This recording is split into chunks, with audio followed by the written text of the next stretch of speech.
Hi, welcome to my profile of an ethical leader, Bill Gates, for EDU 6450 Globalization of Education. My name is Craig Damaris. I did my profile on Bill Gates primarily. I did this profile because I could remember when I was younger. I thought that the uber rich were people who took advantage of the system and gave nothing back.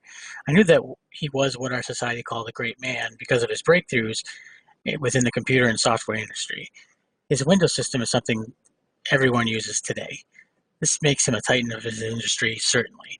Recent articles since he became the richest man in the world and stopped leading his Microsoft company on a day-to-day basis gave me clues into what can truly make a man great.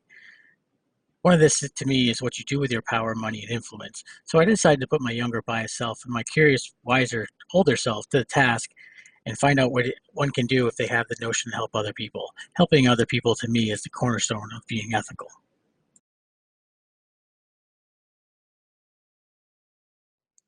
Not only is helping other people the most ethical as one can be to me, but I really wanted to find out what can make someone great as far as his drive or his influences, and then, of course, what he can do. And I wanted to ask the question, are you ethical because you're great or great because you're ethical?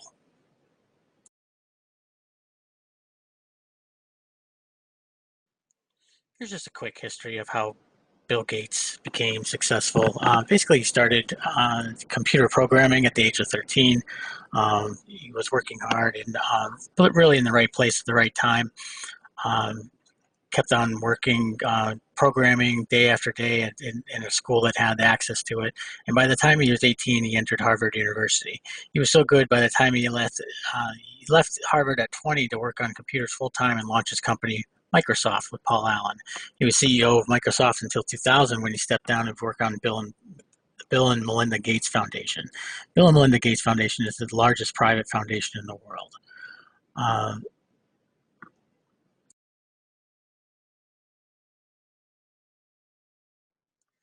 the Bill and Melinda Gates Foundation is what really impressed me as far as him being an ethical leader. With his most recent endowment, 50.7 billion dollars in 2017, the Bill and Melinda Gates Foundation supports a number of causes in the fields of social, health, and education by way of scholarships and endowment to people and endeavors who want to make the world better.